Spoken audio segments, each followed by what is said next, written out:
বাংলাদেশের রাজনীতিতে গতকাল খুবই ঘটনাবহুল একটা দিন ছিল। অনেকগুলো গুরুত্বপূর্ণ ঘটনা ঘটেছে, কিন্তু শেষ পর্যন্ত রাতের বেলা প্রধান উপদেষ্টা তার জাতির উদ্দেশ্যে ভাষণে নির্বাচনের একটা সুস্পষ্ট তারিখের কথা জানিয়েছেন। সেটাই সবচেয়ে গুরুত্বপূর্ণ হয়ে দাঁড়িয়েছে। সেটা নিয়ে কথা বলতে চাই, এবং সেই প্রশ্নটা, এই ঘোষণা কি নির্বাচনকে নিশ্চিত করছে, নাকি কোনো অনিশ্চয়তা আছে? আমরা কিভাবে দেখব এটাকে? আরও যেসব ঘটনা ঘটলো এগুলো নিয়ে একটু কথা বলা হয়তো দরকার হবে। দ্বিতীয় গুরুত্বপূর্ণ ঘটনাটা হচ্ছে একটা ঘোষণাপত্র বাংলাদেশ সরকার গ্রহণ করেছে। প্রধান উপদেষ্টা স্বয়ং সেটা পাঠ করেছেন। এই ঘোষণাপত্র নিয়ে আলোচনা সমালোচনা চলছে, কিছু অ্যানালিসিস আছে, আমি নিজেও করতে চাই। কিন্তু অন্তত একটা দল, জামায়াতে ইসলামীকে দেখলাম এটা নিয়ে খুবই শীতল প্রতিক্রিয়া দেখিয়েছেন। তারা এটা একদমই পছন্দ করেননি, এবং রাজনৈতিক দলগুলো যা করে জাতিকে জুড়ে দেয়, তার মতামত বলেন যে জাতি পছন্দ করেনি, জাতি এটা গ্রহণ করেনি। জামাতের নায়েবে আমির সেরকম একটা মন্তব্য করেছেন। কেন তাদের এতটা নাখোশ হবার কারণ, এগুলো নিয়েও কথা বলতে চাই। আরেকটা ঘটনা, এটা আসলে কি ডাইমেনশনে দেখা হবে জানি না। এনসিপির কয়েকজন নেতা হঠাৎ কক্সবাজারে গেছেন এবং তারা পিটার হাসের সাথে দেখা করেছেন। বৈঠক পূর্ব নির্ধারিত ছিল ইত্যাদি ইত্যাদি বলে নানান নিউজ ছড়িয়ে পড়ে। দেশের মেইন স্ট্রিম নিউজ মিডিয়া এটা নিয়ে নিউজ করে, কিন্তু শেষ পর্যন্ত জানা গেল পিটার হাস দেশেই নেই। কিন্তু তারপরও তারা এইভাবে গেলেন 5 তারিখে, এবং একটা সিসিটিভি ফুটেজে যেভাবে দেখা যায় তারা যেভাবে বিমানবন্দরে যে জায়গা দিয়ে বেরোচ্ছেন, এটা খুব স্বাভাবিক না। সো এটা নিয়েও প্রচুর কথাবার্তা হয়েছে। সব ছাপিয়ে যে বললাম, শেষ পর্যন্ত নির্বাচনের ডেট স্পেসিফিকলি বলা হয়েছে অলমোস্ট, সেটা নিয়ে এই কথাটা জরুরি। আপনাদের হয়তো মনে আছে, যারা আমাকে নিয়মিত দেখেন এখানে বা টিভি টক শোতে, আমি একটা কথা ডক্টর ইউনূসের লন্ডন সফরের পর ক্লিয়ারলি বলেছিলাম। সেটা হচ্ছে জনাব তারেক রহমানের সাথে বৈঠকের পর সরকারি যে স্টেটমেন্টটা দেওয়া হয়েছে সেটার মধ্যে কিছু যদি কিন্তু ছিল, 3টা যদি কিন্তু অ্যাটলিস্ট ছিল। একটা হচ্ছে যদি প্রস্তুতি সম্পন্ন হয়, সংস্কার এবং বিচার যদি সঠিকভাবে সম্পন্ন করা যায়, সেই সাপেক্ষে রমজানের আগে ফেব্রুয়ারিতে নির্বাচন হতেও পারে। আমি তখন একটা জিনিস খুব ক্লিয়ারলি প্রেডিক্ট করেছি, সেটা হলো, খুব কনফিডেন্টলিও বলেছি, ডক্টর ইউনূসের সাথে জনাব তারেক রহমানের ফেব্রুয়ারি নিয়ে নির্বাচনের গ্যারান্টি হয়েছে। ডক্টর ইউনূস এই কথা দিয়ে এসছেন। কিন্তু এইসব লিখতে হয়, কারণ তিনি তার যে ভাষণে এপ্রিলের কথা বলেছেন সেখানেও কিন্তু এই শর্তগুলো ছিল। সুতরাং হুট করে একজনের সাথে বসে এটা সরাসরি লিখে দেওয়া যায় না, বলে দেওয়া যায় না। তাই এই যদি কিন্তুগুলো ছিল। আর বিএনপির পক্ষ থেকে যেভাবে উচ্ছ্বাস প্রকাশ করা হয়েছে ওই মিটিং নিয়ে, তাতে আমি কনফিডেন্ট ছিলাম এই রকম কোনো নিশ্চিত গ্যারান্টি না থাকলে বিএনপি আসলে এতটা উচ্ছ্বাস প্রকাশ করতো না এই বৈঠক সম্পর্কে। তাতে এটা খুব স্পষ্ট ছিল। এখন আমরা অনিশ্চয়তা আছে কিনা সেটা নিয়ে কথা বলবো। তার আগে একটা তর্ক কেউ কেউ করছেন যে সরকার নির্বাচনের তারিখ ঘোষণার কে, নির্বাচন কমিশন এটা করবে না। সরি, যারা এটা বলছেন তারা ভুল করছেন। টেকনিক্যালি বাংলাদেশের নির্বাচন কমিশন দুটো নির্বাচন করার ব্যাপারে তার নিজস্ব ক্ষমতা, সে নিজে সিদ্ধান্ত নিতে পারে। তাদের যে কথা বলছেন তার প্রাথমিক কথাটা এক অর্থে ঠিক আছে, কারণ সংসদ নির্বাচন এবং রাষ্ট্রপতি নির্বাচন এ দুটো নির্বাচন কমিশন স্বয়ংসম্পূর্ণ সিদ্ধান্ত নেওয়ার ক্ষেত্রে, সংবিধানে তাই লেখা আছে। মানে রাষ্ট্রপতি নির্বাচনটা এখন পার্লামেন্টারি সিস্টেমে যে রাষ্ট্রপতি নির্বাচন হয়, এটা তেমন কোনো জোগাড় যন্ত্রের ব্যাপার না, এটা একটা অ্যাডমিনিস্ট্রেটিভ কাজ। কিন্তু একসময় তো প্রেসিডেন্সিয়াল সিস্টেম ছিল, সো ওই জিনিসটা রয়ে গেছে ওখানে। তাহলে সংসদ নির্বাচন এবং প্রেসিডেন্ট নির্বাচন সে নিজে নেবে। সো সামনে একটা সংসদ নির্বাচন, নির্বাচন কমিশনই কি সিদ্ধান্ত নেওয়ার কথা? উত্তর হচ্ছে না। আমাদের সংবিধানে যেইভাবে নির্বাচন হওয়ার কথা ছিল সেই স্ট্রাকচারটা পুরো ভেঙে পড়েছে। পঞ্চদশ সংশোধনীর পর ছিল হঠাৎ করে যদি সংসদ ভেঙে যায় মেয়াদ উত্তীর্ণ হওয়ার আগেই, তাহলে ভেঙে যাওয়ার পরবর্তী 3 মাসের মধ্যে নির্বাচন হবে। সেই ক্ষেত্রে নির্বাচন কমিশন 3 মাসের মধ্যে নিজে স্বতঃস্ফূর্তভাবে ডেট ঠিক করতে পারত সংবিধান অনুযায়ী। কিন্তু আমরা ওটা ফলো করিনি। নির্বাচন কমিশন গঠন হওয়াটা নিয়েও আরও অনেক ঘটনা বা জটিলতা ছিল।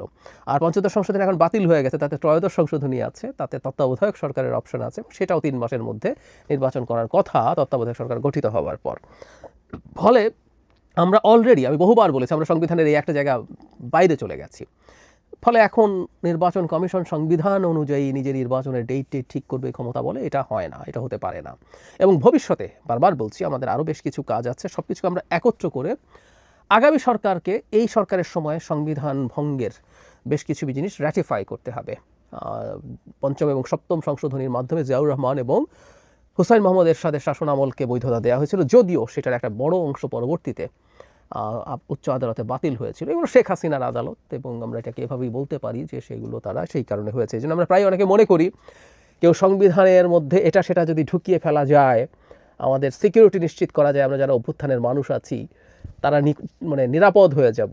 আমি প্রায় একটা কথা বলি, শেখ হাসিনা বা তার দোসর কেউ যদি ক্ষমতায় আসে, নতুন সংবিধান লিখে তার মধ্যে যদি রীতিমতো এইখানে যারা মুভমেন্টে ছিলেন তাদেরকে জাতির সূর্য সন্তান আখ্যা দেওয়া হোক, তাদের বিরুদ্ধে কোনো আইনি ব্যবস্থা দূরে থাকুক, ফুলের টোকাও দেওয়া যাবে না, এসব যদি লিখে টিকে রাখেন কোনো লাভ নেই আসলে। এগুলো যা যা করার তারা আসলে করে ফেলবেন। এটা এই সংবিধান বাতিল করে সংশোধনী এনে গায়ের জোরে না পারলে তুলে নিয়ে এক্সট্রাজুডিশিয়াল কিলিং গুম এগুলো তো আছেই। যাই হোক, যেটা বলছিলাম, নির্বাচন কমিশন ঘোষণা করবে এটা ভুল ধারণা, সুতরাং এটা সরকারেরই জানার কথা ছিল। এবং প্রধান উপদেষ্টা যেটা জানিয়েছেন, নির্বাচন কমিশনকে তারা একটা চিঠির মাধ্যমে জানাবেন রমজানের আগে ফেব্রুয়ারি মাসেই একটা ডেট ঠিক করার জন্য। তার মানে মোটা দাগে সেকেন্ড উইকের মধ্যেই নির্বাচন হবে বা থার্ড উইকের শুরুর দিকে, এরকম একটা কিছু মোটামুটি নিশ্চিত হয়ে গেছে। থার্ড উইকের শুরু না, সেকেন্ড উইকের মধ্যেই নির্বাচন হবে, ব্যাপারটা এইরকমই, এটা নিশ্চিত হয়ে গেছে। এখন প্রধান উপদেষ্টা তার জায়গা থেকে তার কথা রাখলেন এবং তিনি নির্বাচন দিতে চান কি চান না এই ধরনের একটা কনফিউশন ছড়িয়ে পড়েছিল বিভিন্ন দিকে। আমি ব্যক্তিগতভাবে মনে করি তিনি নিজে অ্যাটলিস্ট যে কথা তিনি দিয়েছেন সেই কথাটা তিনি রাখতে চান। কারণ আমরা প্রায় একটা কথা বলছি যে ডক্টর ইউনূস আগে কেমন ছিলেন, তিনি গ্রামীণে কেমন ছিলেন, তিনি অন্যান্য প্রতিষ্ঠানে কেমন ছিলেন, সেটার জন্য জাতি খুব ওয়াকিবহাল ছিল না। আমরা জানি না, আমি নিজেও আসলে জানি না।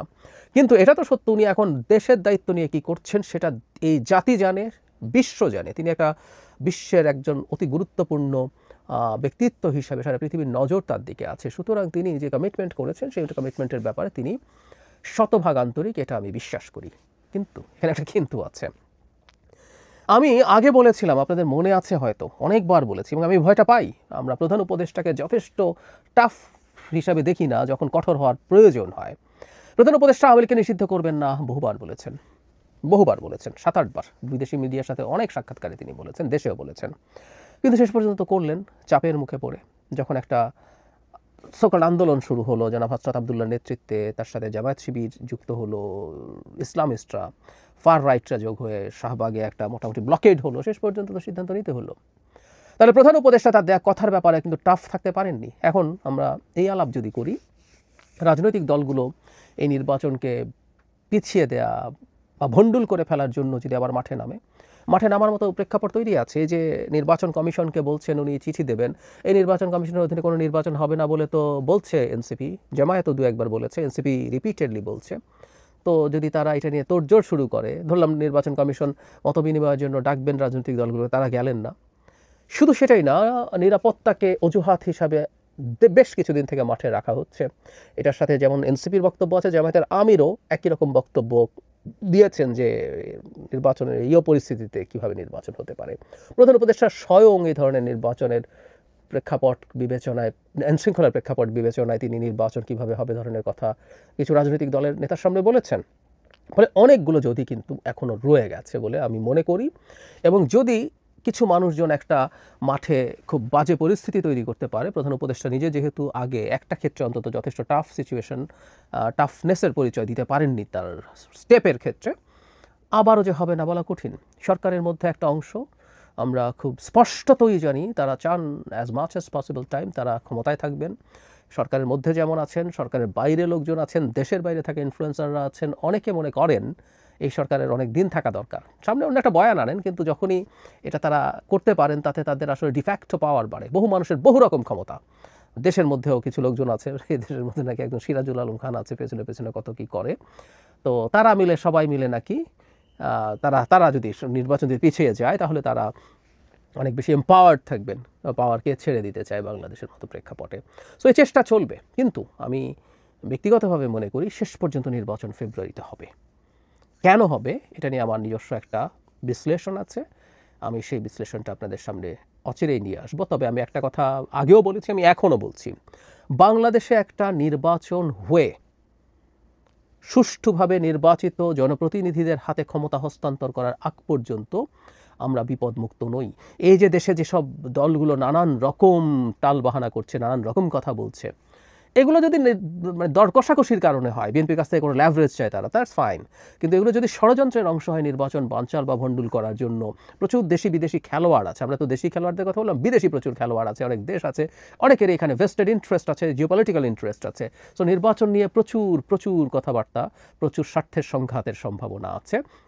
আমাদের এই সময়গুলো পর্যন্ত ভিজিল্যান্ট থাকতে হবে। বিশেষ করে নির্বাচনের পক্ষের যে শক্তিগুলো, সেটা রাজনৈতিক, সিভিল সোসাইটি, যারা যারা আছেন, ব্যবসায়ী যারা যারা, সাধারণ মানুষ যারা যারা আছেন, প্রত্যেকের উচিত হবে এই সময়টাতে খুবই অ্যালার্ট থাকা এবং প্রয়োজনে শোরগোল করা। আমি প্রায় বলি শোরগোল কাজ করবে বলে আমি বিশ্বাস করি, কারণ একটা পক্ষ থেকে যখন হবে পাল্টা শোরগোল দিয়ে নির্বাচনটাকে সিকিউর করার চেষ্টা করতে হবে। আর শেষ কথা এটা নিয়ে ভবিষ্যতে আবারও কথা বলবো, আগেও বলেছি, একদম আলাদা একটা ভিডিও করতে চাই। নির্বাচন হওয়া মানে বাংলাদেশ স্বর্গ হয়ে যাওয়া না, শিওর, কিন্তু আমরা একটা মোটামুটি ওয়ার্কিং ডেমোক্রেসির পথে যদি আগাতে পারি, ধাপে ধাপে বাংলাদেশ নিদেন পক্ষে বাসযোগ্য একটা দেশ হয়ে উঠবে বলে আমি বিশ্বাস রাখতে চাই, এবং এরকম প্রচুর এভিডেন্স গ্লোবালি আছে।